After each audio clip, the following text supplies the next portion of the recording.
Bonjour, bonsoir, bienvenue sur le plateau de Femmes, le magazine qui donne la parole aux femmes sur tous les sujets qui nous intéressent. Mais aujourd'hui, nous avons une grande première puisque nous avons parmi nos deux invités un homme que vous découvrirez dans quelques minutes. Vous êtes sur Zitata, restez là.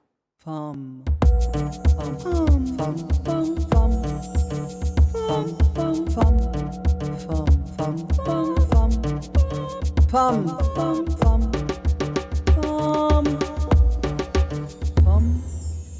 Je suis tellement émue en fait par cette grande première que j'ai oublié mes réflexes. Je voulais vous dire avant le générique de Femmes qu'aujourd'hui nous parlons de violences faites aux femmes, de 8 mars et de culture, de politique culturelle municipale et puis de tous les arts finalement qui se retrouvent dans la culture.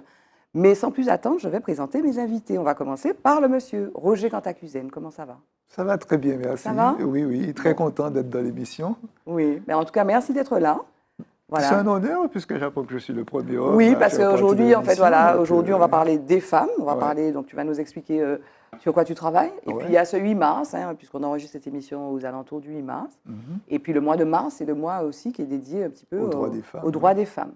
Et à ma droite, il y a Yaïssa Arnaud Bolivar. Comment ça va, Yaïssa? Très très bien, très va heureuse d'être avec vous sur ce plateau, heureuse de partager cette grande première avec un spiritain comme moi.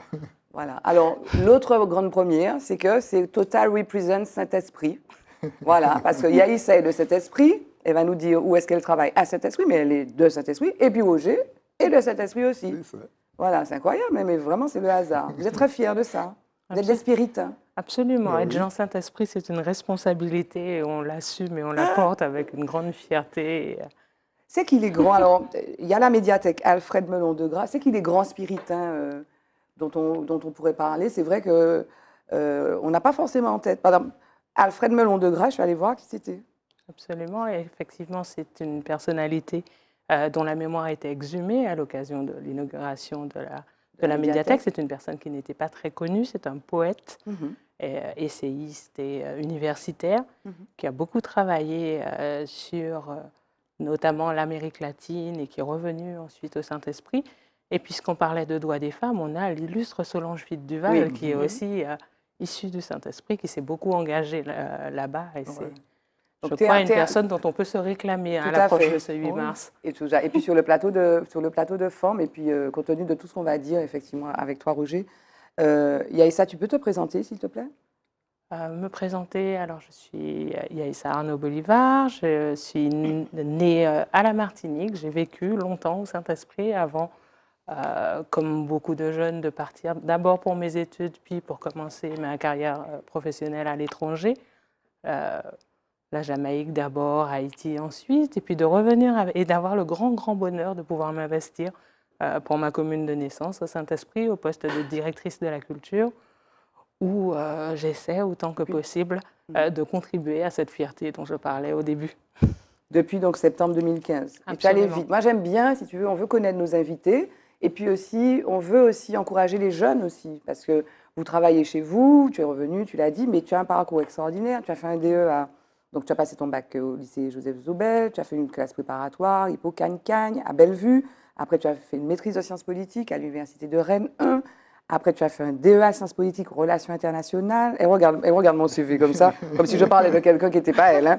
Et puis, donc tu l'as dit, enfin moi quand j'ai vu ton CV, tu as été tu es nomade en fait, tu as été nomade, tu as travaillé. Qu'est-ce que tu as fait à Haïti? Qu'est-ce que tu as fait en Jamaïque? Tu as travaillé aussi en cabinet ministériel, tu étais auprès d'une conseillère spéciale. Mais bon, ton expérience à l'international, Alliance française, notamment à la Jamaïque, qu'est-ce que tu étais en charge de quoi?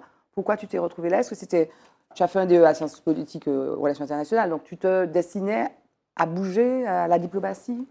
C'est vrai que depuis toujours, j'ai porté beaucoup d'attention à la culture. Je suis, avant d'être une professionnelle de la culture, une passionnée de culture, portée finalement par un engagement familial, j'ai envie de dire, puisque ma mère, avant moi, était déjà très impliquée dans le milieu associatif. Je crois que ça a été, on parle de formation universitaire, mais je crois que ce milieu associatif a été le premier ferment, le premier terreau finalement, de formation et de pratique finalement autour de la culture. Ici, quand tu étais ici? Ici, à la Martinique, dans les associations. Et vraiment, puisqu'on parle de formation et qu'on connaît la crise que vit actuellement le bénévolat, parlait d'un message à porter aux jeunes. Effectivement, ces associations, cet engagement militant au service de l'intérêt général, indépendamment de la formation classique et universitaire, de mon point de vue, ça marque un premier jalon qui est tout à fait considérable, important et qui est finalement la base de tout le reste.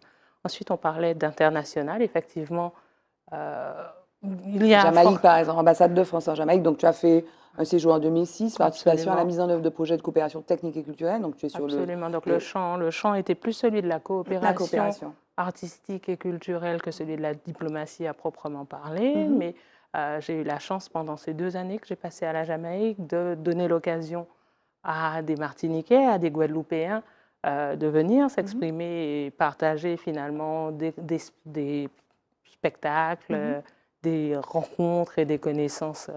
Et c'est ce qui a vraiment, quelque part, nourri mon envie d'être véritablement une professionnelle de la culture. Ce n'était pas certain à cette étape-là de mon parcours, mais ça l'est devenu parce que j'ai, avec beaucoup d'enthousiasme, embrassé ces missions et trouvé ça extrêmement riche et intéressant. Et donc, tu as travaillé, tu l'as dit, donc tu as travaillé à la coopération, à faire venir des gens, à faire peut-être partir d'autres personnes. Absolument. Et c'est vrai que tu n'es pas politique et on ne va pas te mettre en difficulté, tu es une administrative. Absolument. Et il faut faire attention à ne pas empiéter sur, n'est-ce pas, les prérogatives politiques.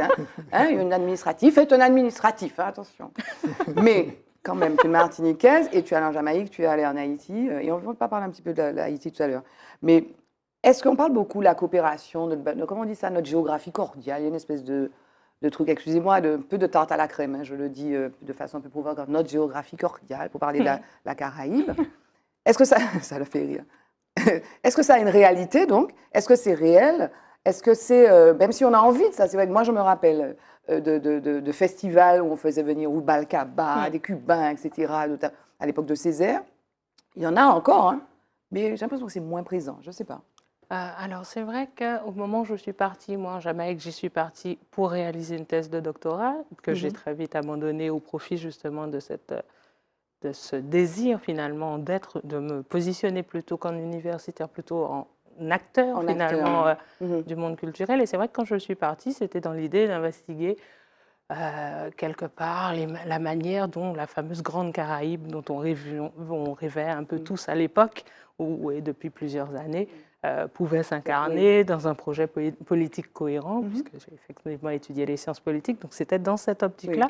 Et j'ai très vite compris en fait que la Caraïbe dont nous parlions depuis la Martinique, en fait, était une Caraïbe totalement fantasmée, dont on pensait qu'elle était là en train de nous attendre pour exister, alors qu'en réalité, elle existait et qu'elle fonctionnait de manière tout à fait riche. Et puis elle ne nous regarde pas. Et puis elle ne nous regarde pas. Au niveau culturel, elle ne nous regarde pas. Mais pas que culturel, en fait. Oui, mais c'est-à-dire qu'on est un vague ersatz quelque part posé sur la mer, mais qu'il n'y a pas cette attente de notre lieu un peu franco-européen centré. On croit déceler chez nos partenaires de la Caraïbe, chez nos voisins, mais en réalité, non, ils vivent leur vie tout à fait richement sans nous, malheureusement. Et puis en s'ouvrant mieux peut-être que travaillant nous, entre eux. Et puis aussi, ils ont des pôles de référence qui sont extérieurs. Les Jamaïcains, c'est les États-Unis. Bon, les Trinidadiens, c'est les États-Unis aussi. Après... Donc, oui. Ça a été la première grande désillusion et peut-être ce qui m'a amenée à me dire que plutôt que de contribuer finalement à ces discours un peu abscons et qui finalement ne correspondaient assez peu à la réalité, en mettant la main à la pâte et en faisant, peut-être qu'on contribuerait véritablement à faire émerger des choses bien plus riches que des discours. Et puis en matière de culture, il faut créer, enfin d'ailleurs dans le reste des champs, il faut créer le contact et le contact. Bon, c'est marrant parce que chaque fois que je prépare cette émission, c'est le fruit du hasard, chaque fois je le dis, mais vous avez tellement de points communs. Et alors Roger, on va venir à ce côté un peu caribéen de ton travail récent, donc cette étude que tu as menée auprès des femmes et des violences faites aux femmes migrantes, mais qui es-tu? Alors là aussi, j'ai eu droit en fait à un CV à rallonge, donc tu es chercheur, tu as écrit des contributions, tu as travaillé sur l'identité masculine, est-ce que tu peux nous dire, d'où tu viens? D'où je viens, bon... À part Saint-Esprit, on avait compris que c'était de Saint-Esprit. Bon, écoute, en fait, de la Martinique, j'ai fait mes études en fait en Martinique, puisque mon premier parcours, a été un parcours d'étudiants et de chercheurs en droit. Bon, j'ai fait mon doctorat à la Martinique, à l'université. Tu es docteur en droit. Docteur en droit, à l'époque, Université Antilles-Guyane, à l'époque. Bon, maintenant, c'est l'Université des Antilles, puisque la Guyane fait son propre chemin. A pris son bord.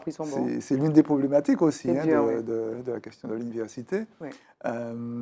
Et j'ai travaillé dans un premier temps sur les questions alors, une question qui nous concerne jusqu'à maintenant, qui est celle des différentes compétences que peuvent avoir les collectivités locales. Le thème, enfin le titre, hein, la coordination des politiques publiques dans les départements, régions d'outre-mer. C'était en 2000. C'était en 2000. Oui. Donc, à l'époque, en fait, on avait un éclatement des compétences. Après les lois de décentralisation. Après les lois de décentralisation, mais on avait quand même les compétences du département, celles de la région, celles de l'État, celles de l'Union européenne. Et vraiment un millefeuille qui posait des problèmes sur le terrain. Hein. Des exemples concrets de mes recherches à l'époque, où lorsqu'il fallait mettre en place des appels d'offres pour ce qu'on appelait par exemple les lycées-collèges, en fait, il fallait un appel d'offres par le département, un par la région. J'ai eu l'occasion de voir un lycée-collège dans le Nord où une partie de bâtiment était couverte et pas l'autre. Parce que c'était un bâtiment qui était à la fois lycée et collège. Parfois donc vraiment des choses aussi, un petit peu abracadabrantes. Donc voilà, c'était quand même avant la mise en place de la collectivité régionale et de la collectivité territoriale qui s'est mise en place finalement. Mais ça a été un moment important de mes recherches. Et puis par la suite, j'ai continué donc, sur des travaux de recherche en droit, sur le RSA, le RMI, enfin sur pas mal de choses. Et puis, j'avais quand même un sentiment d'insatisfaction parce que dans le domaine de la recherche, en tout cas dans le domaine de la recherche en droit, on nous demandait de plus en plus de faire des travaux qui soient moins régionalisés. Donc, il fallait vraiment aller travailler sur des questions très techniques d'appel d'offres, d'appel à recherche. Enfin, il fallait que ce soit du droit français et pas que des aspects aussi centrés sur la Martinique, sur les Antilles. Or, quelque part, j'avais quand même le sentiment qu'il y avait beaucoup de choses à faire pour ce pays. Et puis, le droit a aussi, l'un des inconvénients du droit, c'est que, bon, c'est quelque part, ça cristallise des rapports de force, mais il faut comprendre les rapports de force eux-mêmes et essayer de voir quels sont les enjeux sociaux qu'il y a. Et j'avais un besoin, en fait, de travail dans le domaine de la recherche sociale. Oui. Et donc, alors, l'opportunité s'est présentée. C'est au moment où il y a eu une chercheure du CNRS qui est venue en Martinique, donc Nadine Lefaucheur, avec qui j'ai beaucoup travaillé, et qui lançait des travaux sur les questions de violence à la Martinique. Donc, j'ai décidé de travailler avec l'équipe. Et en fait, je me suis tourné à ce moment-là vers les sciences sociales. Et les choses se sont enclenchées assez rapidement, puisqu'il y avait vraiment beaucoup de travaux à faire. On a mis en place au fil des années, nous avons mis en place plusieurs projets, plusieurs programmes de recherche. Et donc sur les violences, mais aussi sur la mise en place des familles, aussi. Sur l'identité, notamment sur la question de l'identité masculine. Oui, alors je veux citer le titre de certains de tes travaux. Donc, avec Nadine Lefaucheur et Nathalie Alma en 2014. Pratique culturelle, production des identités et questionnement des frontières de genre. Tu as produit aussi en 2011 le déficit d'expression de l'intime dans la socialisation masculine aux Antilles. Quel programme! Mais vraiment, il faudrait qu'on fasse...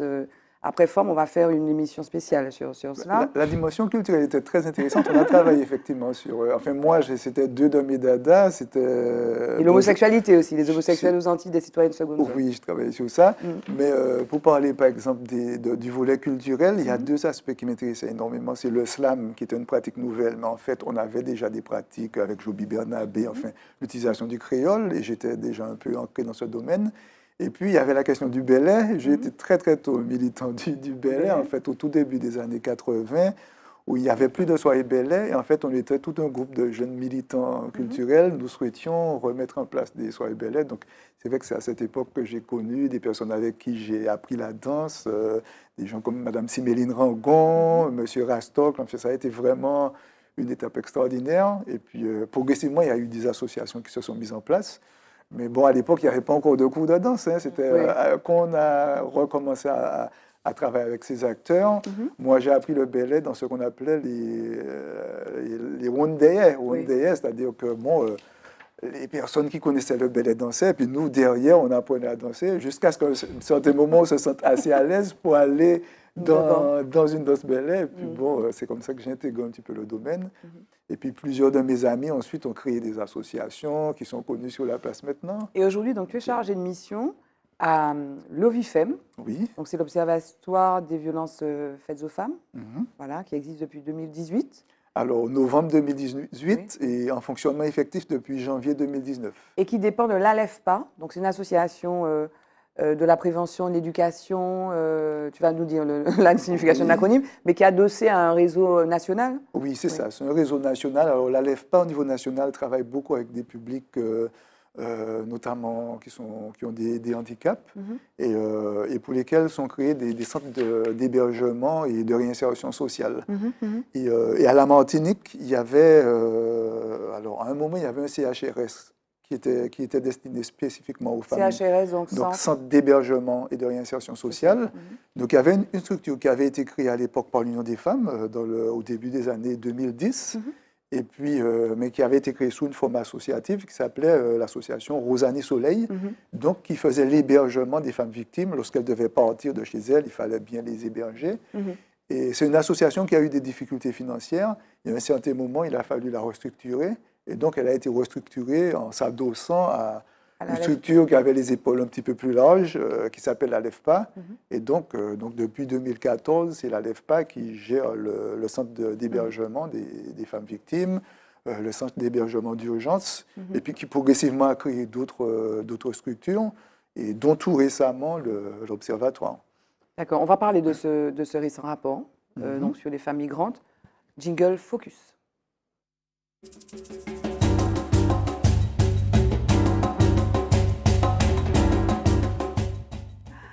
Voilà, retour sur le plateau avec Roger Cantacuzen, Yaïssa, Arnaud Bolivar. Nous parlons de culture, nous parlons de violences faites aux femmes, et puis on parle de Saint-Esprit, parce que ces deux personnes sont de Saint-Esprit. Et ce que je vous propose là, c'est de regarder un extrait d'un clip d'une spiritaine, et non des moindres.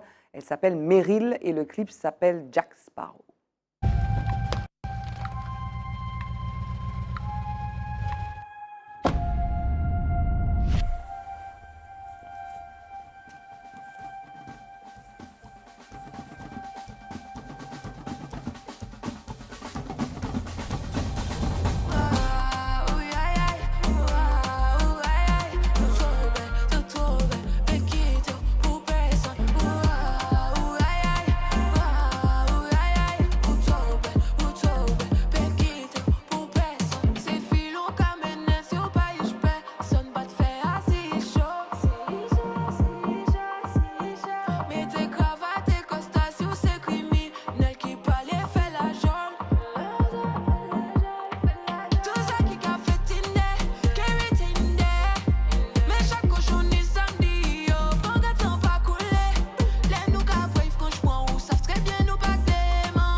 D'habitude, c'est sur les jingles, mais voilà. Mada ou trop belle, même si vous vagabond, ou trop belle, même si vous vagabond. Mettez cravate et costard si vous c'est criminel qui pas les fait la jolle. Donc c'est du rap martiniquais, du rap de cet esprit avec Meryl qui a vraiment une comment dire, une griffe, une marque qui est particulière. Et qui assume ça et qui parle. Alors, la première partie du clip se passe dans une station-service, dans cette espèce d'iconographie un peu de bad boy, en fait. Et je me tourne, alors, je ne sais pas ce que vous en pensez, donc une forme de fierté, mais je voudrais qu'on parle un petit peu de cette iconographie du bad boy, qui est assumée, hein, et dans d'autres clips d'ailleurs de Meryl, je crois que c'est Coucou aussi, où elle assume ça, peut-être pas Alala, mais voilà, donc il y a quelques clips comme ça. Donc, tu connaissais le clip? Je n'avais pas encore vu celui-là. Ouais. Il est chouette, hein, vraiment. Il est chouette. Qu'est-ce que tu en as pensé? Qu'est-ce que tu penses de Meryl? Oui, vas-y, Yaïssa. Fierté, effectivement, encore, parce que, pas seulement parce que c'est une spiritaine, mais aussi parce que c'est une jeune personne qui porte un discours fort, sous des formes qui sont comprises et percevables par le plus grand nombre public, et notamment par les jeunes qui souvent sont un peu un peu fermé au discours un peu institutionnel, un peu de ces gens qui, depuis beaucoup d'années, nous remplissent la tête des mêmes choses. Donc, pouvoir faire passer des messages qui, finalement, sont des messages très, très forts à travers une forme qui soit recevable, c'est déjà une performance que je salue. Et puis, j'admire cette jeune génération qui n'a pas de complexe par rapport à sa culture, c'est-à-dire que dans la manière dont elle s'approprie des codes qui sont à la fois les codes du carnaval, les codes du rap, de la culture, de la les tradition. magnifiques images qu'on voit de la nature et la maîtrise finalement des codes, parce qu'effectivement, cette référence aux stations-service qui sont devenues de vrais lieux en tant que tels, où il y a toute un écosystème finalement qui très se développe. Des lieux de masculinité. Des lieux de masculinité. Et là, on va, des lieux de masculinité. Donc, se l'approprier de cette manière-là, presque le semi-diable rouge, en fait, on a vraiment quelque chose elle est dans un univers mixte. Un peu ambivalent, oui. Un peu ambivalent, y compris au niveau culturel aussi. Oui. Parce qu'elle est sur une expression. Par exemple, je n'avais pas fait attention au texte, par exemple, de Coucou. Moi, j'adore ce texte. Coucou, elle est là, nanana. Enfin, ça date un peu. Écoutez, j'avais jamais fait attention au texte. Coucou, oulala, la tête, les fesses et la moula, elle a tout, ça te fait des chatouilles partout, guili guili. Coucou, oulala, la tête, les fesses et la moula, elle a tout.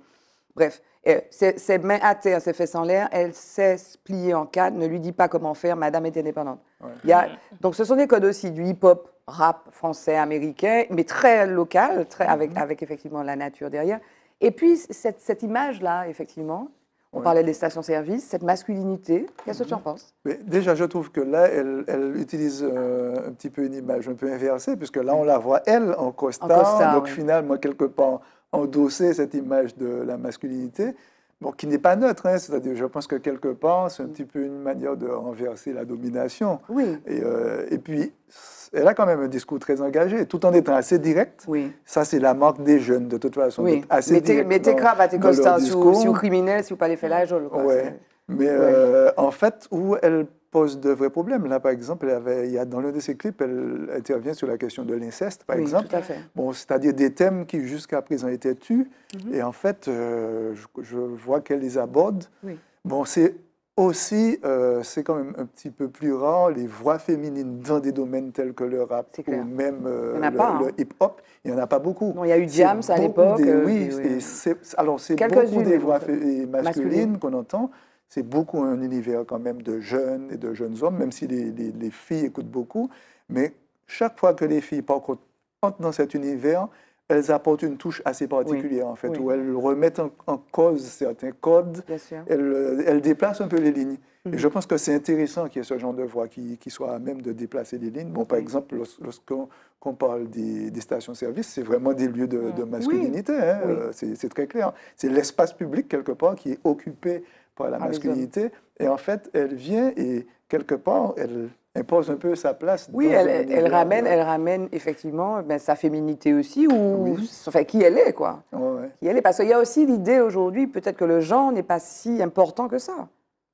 Oui, de la part de ces jeunes générations. Oui, parce que c'est une femme, elle est magnifique, elle a son costard bleu, elle a son costard rouge, regarde-moi, voilà. Quelque part, on peut parfaitement casser les codes et faire sa route personnelle à travers différents codes. Tout à fait. Et je pense qu'il y a quelque part, je pense même que les codes seront à casser, mais à tous les niveaux. C'est-à-dire aussi bien il y a un enfermement des hommes dans certains codes, un enfermement des femmes dans certains codes.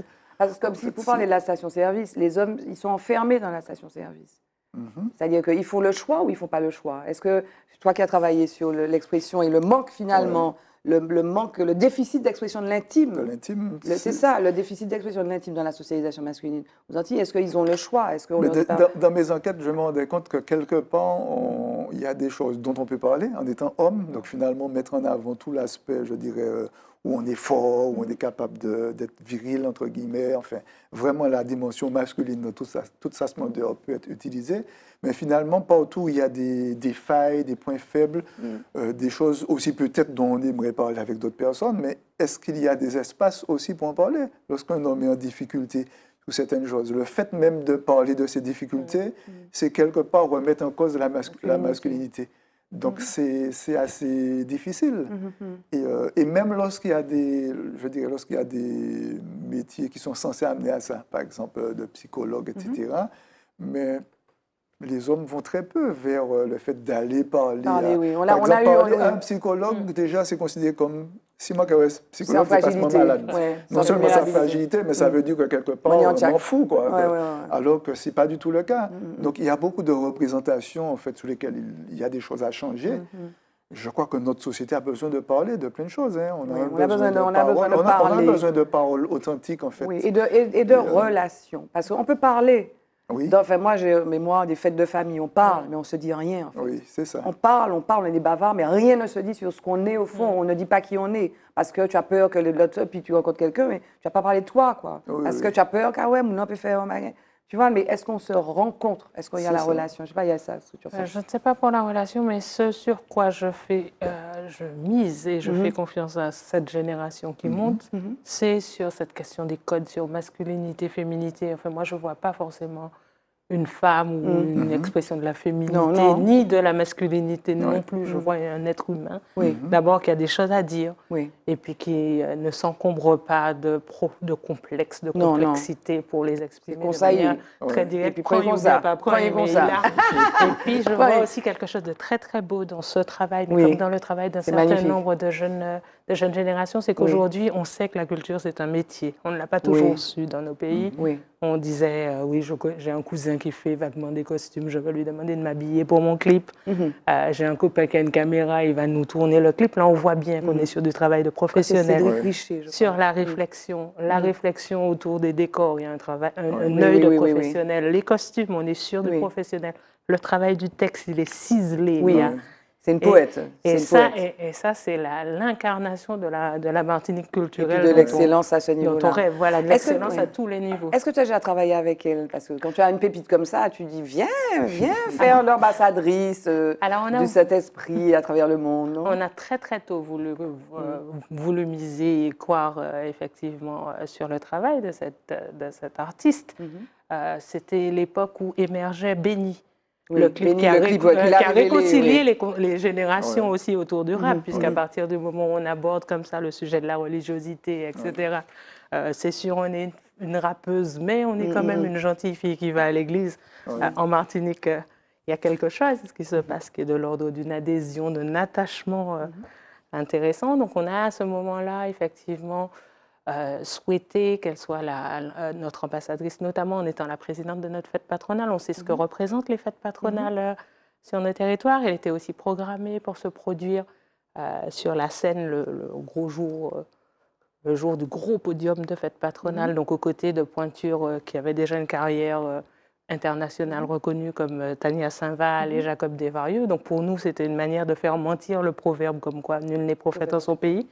On acceptait de l'introniser prophétesse du Saint-Esprit, mais les difficultés qui ont pu s'exprimer récemment autour des questions de l'entourage, du management un peu compliquées, avaient finalement au dernier moment désamorcé cette technique. Et là, on est très contente de la revoir sur la selle et sur la scène, et on espère vraiment pouvoir compter sur elle pour nous aider à porter le projet qu'on porte pour la commune et pour la Martinique globalement. Comment tu caractérises ce projet-là, finalement, le projet donc, culturel du Saint-Esprit?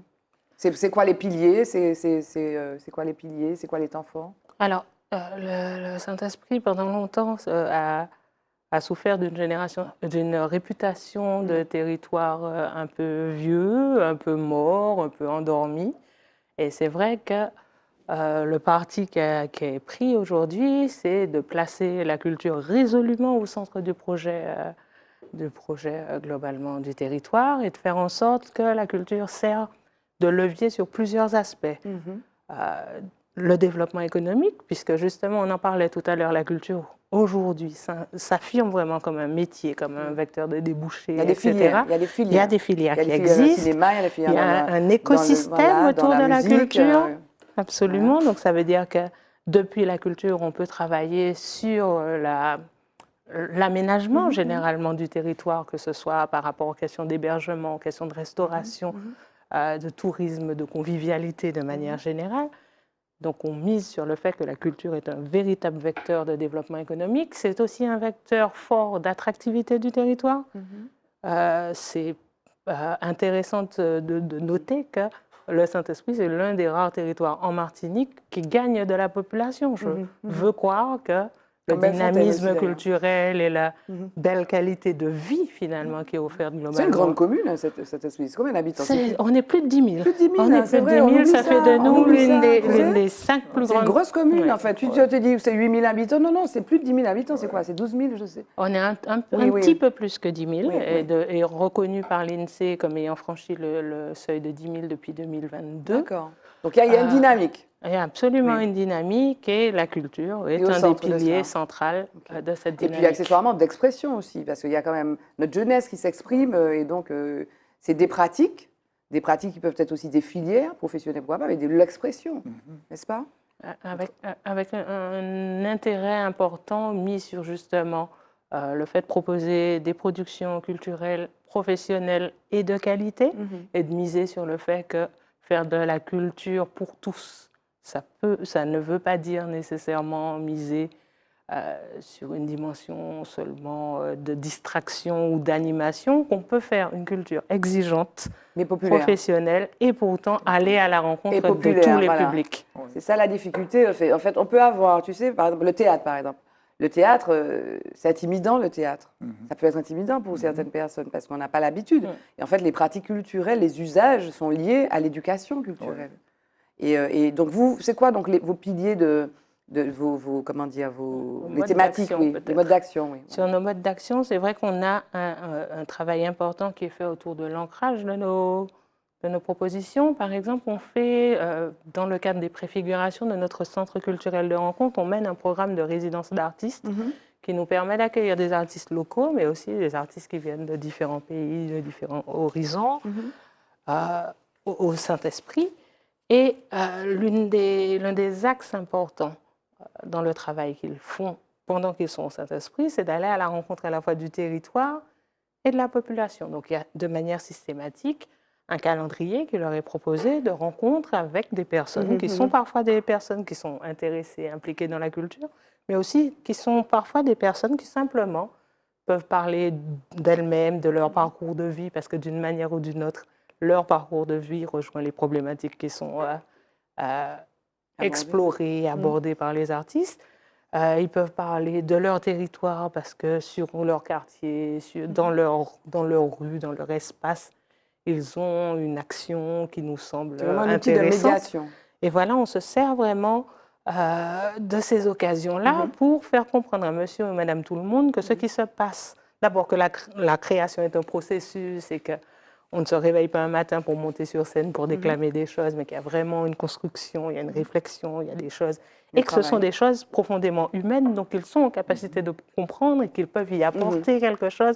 C'est vraiment cette réflexion sur le maillage entre la vie et la création, entre ce que nous sommes de la manière la plus simple, dans notre plus simple expression, et ce qu'on peut faire en termes de matériaux artistiques avec et vous avez aussi, donc vous avez aussi des outils. On a parlé de la médiathèque tout à l'heure. Tu vas nous indiquer un petit peu le maillage, disons, d'équipement, hein, parce qu'il faut effectivement des lieux où ça se passe. Et puis la médiathèque est très belle.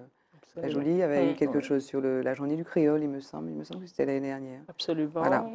Mais à ce stade, je voudrais qu'on entende un peu Roger, qui lui aussi est sur le terrain. Lui aussi fait, alors, pas de la médiation, de l'étude de terrain, en fait. Oui. Voilà, c'est le rôle de l'OVIFEM, en fait, c'est de nourrir en information, en enquête qualitative, quantitative, avec des moyens qui ne sont pas énormes, on peut le dire. Mais bon, en tout cas, une méthode qui est éprouvée, puisque c'est ton métier. Et donc, au-delà, c'est vrai qu'on parle régulièrement des violences faites aux femmes qui n'ont pas décru ces dernières années, malheureusement. On se posait la question, est-ce que c'est lié à la libération de la parole, au fait que les femmes vont aujourd'hui se plaindre qu'elles ont été molestées, violentées, violées, battues, ou est-ce qu'il y en a plus et puis, donc, il y a cette étude un peu spécifique. Donc, première question, quelle est globalement l'évolution des violences faites aux femmes par rapport à la dernière période sur laquelle tu as pu travailler? Et puis, je voudrais qu'on parle de cette étude faite sur les violences faites aux femmes. D'accord. Alors, en termes, en tout cas, de violences déclarées auprès des forces de l'ordre, les chiffres les plus récents, c'était autour de 730 par an sur les 2-3 dernières années, je dirais. des chiffres qui ont augmenté de manière importante. En 2017, c'était à peu près 430 cas. Les 2 années suivantes, c'était dans 500 et 600, enfin un petit peu plus. Et là, on est à peu près autour de 730 cas par an, en tout cas des situations déclarées en termes de violence envers les femmes. Pas forcément plus qu'auparavant, mais en tout cas, peut-être que les gens vont parler. Oui, ça se sait plus, parce qu'il y a les campagnes, d'une part, sont très suivies. On a quand même cette particularité en Martinique d'avoir une campagne de prévention qui est plus longue qu'ailleurs. Ailleurs, c'est une journée le 25 novembre. Ici, c'est en général au moins une semaine à 10 jours. Il y a des associations qui sont très présentes sur le terrain. Culture Égalité, l'Union des femmes et d'autres encore. Et puis aussi, depuis le Grenelle de 2019, en fait, c'est vrai qu'il y a eu un écho au niveau médiatique qui fait qu'il y a une parole qui s'est quand même libérée. Et du point de vue des chiffres globaux hors violence déclarée, si je prends l'enquête NVEF 2008-2010, l'enquête Virage 2018, on est finalement à peu près sur les mêmes chiffres. Donc je me dis que structurellement, c'est peut-être un même taux de violence, mais qu'en tout cas, les gens vont plus facilement porter plainte. Il y a quand même une libération de la parole. Alors, ceci dit, il y a aussi beaucoup de craintes, beaucoup de peur chez les femmes victimes. Assez souvent, il y a... D'aller porter plainte. D'aller porter plainte ou même de savoir à qui en parler, peur des représailles. Est-ce que les gens sont formés dans les commissariats? Il y a beaucoup eu cette question qui était posée par les... C'était moins le cas il y a une dizaine d'années. Et en fait, oui, sur les 10 dernières années, il y a eu des formations quand même qui ont été faites dans les commissariats. Il y a eu la mise en place de ce qu'on appelle les intervenantes sociales en gendarmerie et en police qui permettent aux victimes d'être entendues, en dehors même de la plainte elle-même, d'avoir un accompagnement. Donc c'est vrai qu'il y a eu une grosse amélioration à ce niveau-là. Et alors, donc, ce rapport que tu as mené donc, avec l'OVIFEM l'année dernière, ou là, qui a été rendu public le 3 mars, donc, sur les violences faites aux femmes en situation d'immigration à la Martinique. On parle des femmes en général, on parle des femmes migrantes, des femmes qui sont parfois en situation régulière, certaines ne le sont pas. Donc parle-nous en 2 mots de la méthodologie, donc c'est du qualitatif essentiellement. C'est du qualitatif. En fait, l'objet, ça a été de... Alors c'est une question qui est venue au départ, parce que toutes les associations se réunissent mensuellement autour d'un collectif. Donc l'Observatoire coordonne un collectif. Et toutes ces professionnels sont amenés à parler des situations, des difficultés. Et donc, il y a 1 an à peu près, était évoqué le fait qu'il y avait une montée en force de femmes migrantes qui étaient reçues dans les associations. Et il y avait un besoin d'en savoir un petit peu plus. Donc, on a lancé une enquête. Et l'enquête que j'ai réalisée, elle a été menée auprès de 2 publics. Un public de professionnels. Donc on a, la Croix-Rouge, la LEFPA, l'Union des femmes, Culture Égalité, le NI, ASOCA, la PMI, le Centre de protection maternelle infantile, et puis certaines personnes hors structure. Donc ce qui fait qu'il y a à peu près 17 professionnels qui ont été interrogés, et puis 11 femmes victimes de différents pays, d'Amérique latine, enfin de Haïti, Saint-Domingue, Venezuela, Sainte-Lucie, Cuba. Cuba, voilà. Et il y a vraiment une distinction entre ces publics-là. Par exemple, Haïti, c'est des femmes qui sont plutôt en situation irrégulière et qui sont déjà dans une forme de violence en amont, dans leur pays, parfois qui justifie qu'elles partent d'ailleurs. C'est ça. Alors, je me suis rendu compte qu'il y a en fait 3 contextes migratoires. On a un premier contexte qui est celui des femmes qui viennent dans des conditions d'irrégularité, c'est-à-dire qui entrent sur leur territoire, mais qui veulent échapper à quelque chose. Et là, c'est de manière massive, c'est le cas des femmes haïtiennes, qui laissent leur pays, qui passent à la République dominicaine. De la République dominicaine, elles prennent l'avion pour arriver à la Dominique, à l'île de la Dominique, et à partir de la Dominique, elles viennent en bateau. Avec tous les risques que cela comporte. Avec tous les risques que ça comporte. Des fois, elles voyagent seules, en tout cas avec des personnes qu'elles ne connaissent pas, mais qui sont des migrants comme elles. Alors, on n'a pas trop eu de cas comme ça déclarés pendant la migration elle-même. Par contre, ce cas délicat, c'est que ça leur revient quand même très cher. Et c'est pratiquement une économie familiale qui est mise en place pour ça. C'est-à-dire que c'est la famille qui va finalement financer un voyage qui va coûter entre 4 000 et 7 000 euros. C'est-à-dire qu'en arrivant en Martinique, en fait, elles sont déjà endettées. Donc, ça crée une obligation. Donc, ça crée une obligation, de toutes les façons, de rester sur le territoire, en tout cas de trouver un moyen de sortir de la situation.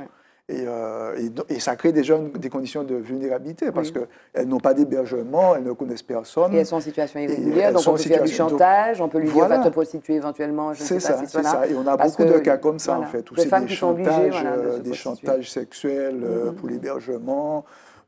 Et quelquefois, même dans la communauté haïtienne, des fois, elles sont hébergées par des personnes de la communauté haïtienne, mais qui vont proposer, en fait, de la prostitution, des choses comme ça. Donc ça, c'est ce public-là qui est vraiment des personnes qui arrivent en situation irrégulière. Bon, on a un deuxième contexte migratoire, c'est des personnes qui arrivent avec un visa de 3 mois et qui font des allers-retours. Et c'est le cas de... Alors, il y a beaucoup de personnes qui le font dans des conditions de tourisme, mais c'est beaucoup le cas, par exemple, des femmes dominicaines et des femmes du Venezuela qui sont en situation de prostitution de rue. Donc, du coup, elles ont un séjour officiel, je dirais, mais elles font des allers-retours. Et avec, là, encore des conditions particulières, puisqu'en situation de prostitution de rue, c'est quand même aussi une vulnérabilité par rapport à des clients qui décident de carrément les violer, de ne pas payer. Enfin, c'est vraiment une grosse vulnérabilité aussi.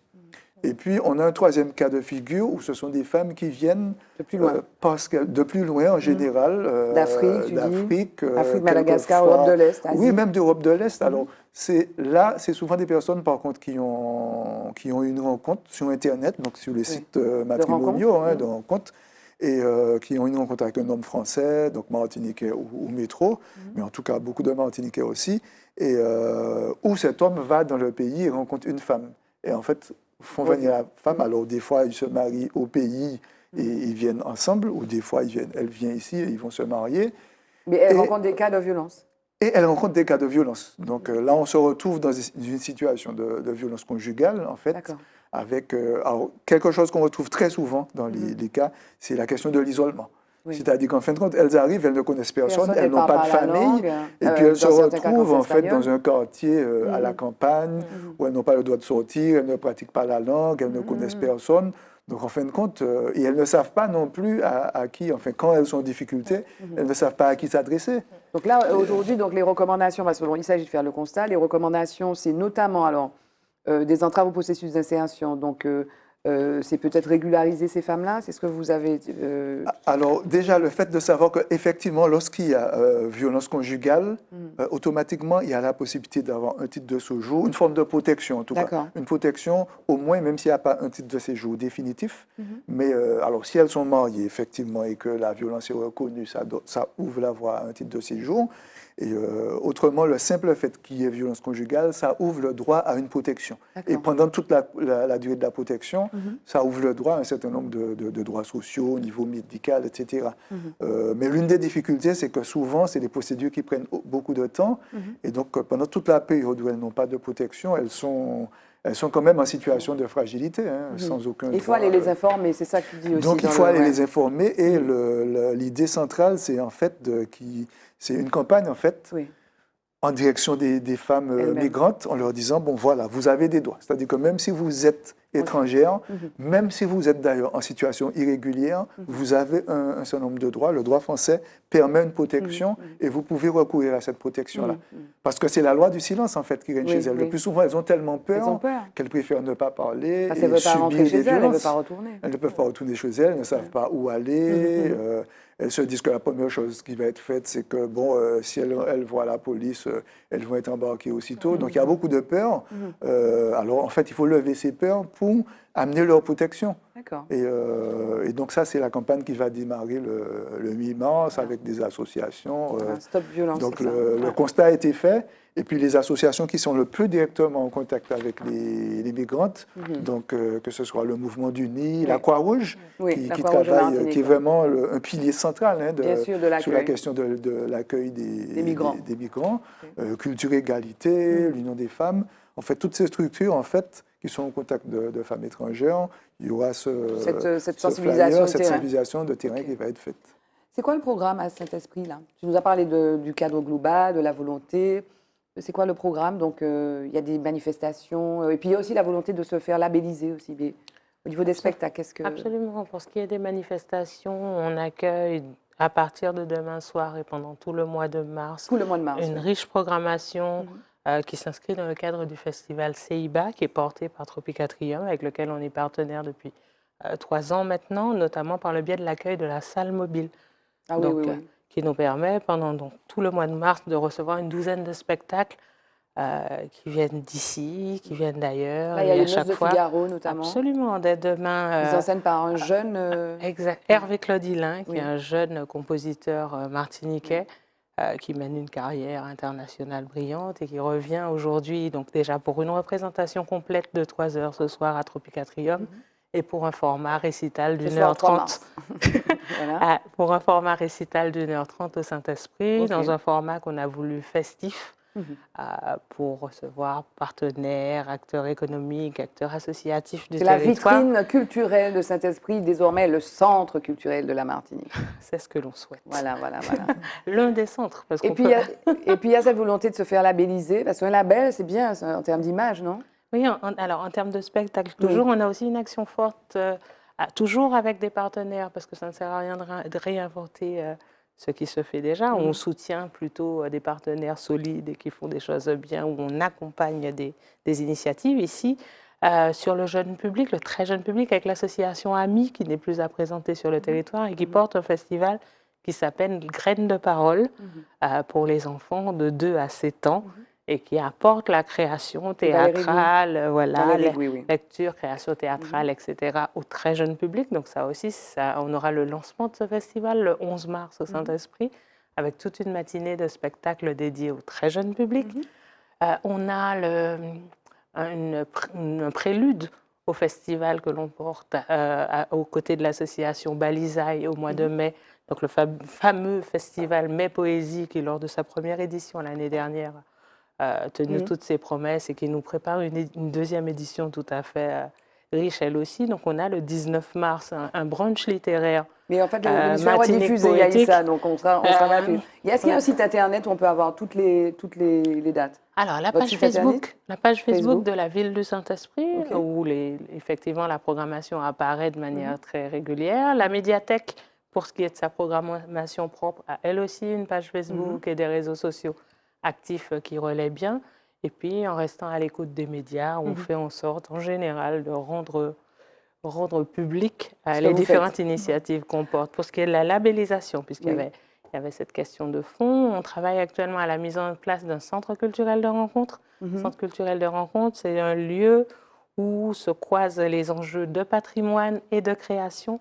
Donc, un espace dédié essentiellement aux résidences d'artistes pour permettre l'émergence d'un certain nombre de produits culturels, de spectacles, de manifestations, avec un effort fait et une composante forte autour des écritures, notamment les écritures créolophones. De faire venir Meryl, qui va rencontrer d'autres créateurs, des jeunes créateurs. Et voilà. Meryl, sur le travail qu'elle fait sur les textes, effectivement une vraie... Des choses très intéressantes à apporter. OK. Il nous reste 4 minutes et je ne veux pas déroger à notre règle, même si Roger nous a fait l'amitié de venir nous voir pour une première. Quel est l'homme dont vous voudriez parler? L'homme. Parce qu'on parle beaucoup de femmes, d'habitude, il n'y a que des femmes, mais bon, on parle des hommes quand même dans l'émission. Mais là, quel est l'homme? À 4 minutes de la fin, quel est l'homme? L'homme, le grand homme, le petit homme. Je les laisse comme ça, quoi. Oui, c'est un peu... Le papillonner des yeux. Alors, Yaïssa, l'homme. J'ai une idée évidente, après je ne sais pas jusqu'à quel point elle est recevable, mais je pense que si on peut-être parler de celui qui partage ma vie. Oui, puisqu'effectivement... Il y a eu de très belles déclarations d'amour sur ce plateau, donc si tu as quelque chose à dire, tu peux même regarder la caméra, je rigole. Oui, puisque effectivement, on connaît l'engagement que demandent les métiers de la culture, on sait le temps que ça prend, c'est l'énergie que ça mobilise. Monsieur Bolivar, je présume. Et c'est Monsieur Bolivar, Monsieur Faubert Bolivar en l'occurrence, avec qui effectivement je partage ma vie et puis je partage aussi beaucoup de mes engagements, de mes combats et de mon travail. Donc c'est un grand, grand plaisir de profiter de ce petit moment pour dire chérie, je t'aime. Exactement, je vous laisse le dire à ma place. C'est pas seulement l'expression, la difficulté de l'intime chez les hommes, c'est un peu l'expression de l'intime chez les femmes. En même temps, on est regardé par des millions de personnes. Je comprends que tu sois un petit peu plus vite. Roger, mais comment il s'appelle, tu m'as dit son prénom? Faubert Bolivar. Faubert. Disculpa. Et donc, l'homme dont tu voudrais parler? Je pense à Joseph Zobel. Ah oui. Pourquoi? Parce que, en fait, quelque part, je me rends compte qu'à travers plein de choses sur lesquelles je travaille, quelque part, j'ai retrouvé un petit peu sa figure. C'est-à-dire qu'à un certain moment dans mes travaux, je me suis intéressé à ses œuvres et j'ai trouvé qu'elles étaient quelque part sous-estimées, entre guillemets, parce que c'était considéré comme étant beaucoup du local. Mais finalement, il y a un fort universalisme dans ce qu'il a fait. Et donc, on peut comprendre la question de la création même de notre société, société d'habitation, etc. Mais il y a plein d'autres aspects au niveau culturel, il y a plein d'éléments. Même, d'ailleurs, il y a une intervention que j'avais vue à la médiathèque du Saint-Esprit où on parlait de la question de méditation zen et la personne qui avait fait ce travail parlait de Zobel et notamment de la grand-mère de Zobel qui avait une pratique où le soir, elle rentrait du travail, elle mettait un certain nombre d'éléments à cuire dans la marmite et la manière dont elle le faisait, ça a été perçu par la personne qui en parlait comme une forme de méditation zen. Et j'ai trouvé ça extraordinaire et je trouve que quelque part dans nos pratiques, on a des choses vraiment très très fortes quand même, qui sont encore là, qui sont encore enfouies en nous et puis qui commencent à sortir. C'est le rôle de la culture, enfin, des organisations qui s'occupent de l'action culturelle, de les faire venir au public parce que vous participez à notre éducation. Jingle, le mot de la femme.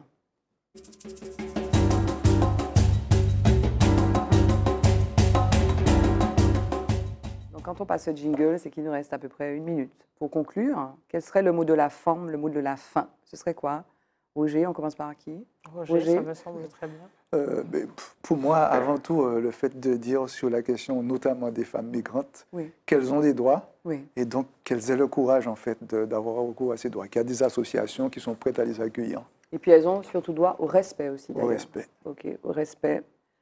Voilà, donc on regarde, donc il y aura cette grosse campagne qui sera menée par toutes les parties prenantes en fait de cette question-là, contre les violences faites aux femmes. Yaïssa, j'ai du mal à dire. Yaïssa. Est-ce que tu peux conclure, s'il te plaît? Le mot de la forme, ce serait quoi? Le mot de la fin, le mot de la forme. La culture, c'est un engagement, une passion quotidienne qui ne doit pas, qui ne peut pas être réservée à un petit groupe de privilégiés qui se l'approprient, mais que vraiment elle doit être partout, pour tous. C'est finalement notre combat à tous de la faire exister dans tous les lieux et à l'attention et à destination de toutes les personnes, depuis les plus jeunes jusqu'aux seniors. Donc, on essaie d'apporter notre petite pierre là-dessus au Saint-Esprit. On peut le faire. Grosse pierre spirituelle, une énorme pierre de Saint-Esprit posée avec la culture.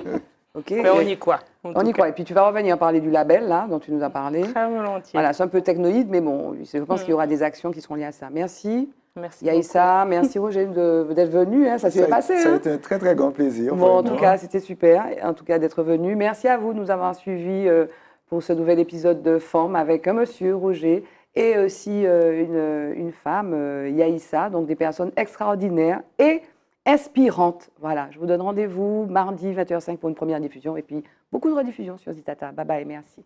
Merci. Femme. Femme. Femme. Femme. Femme.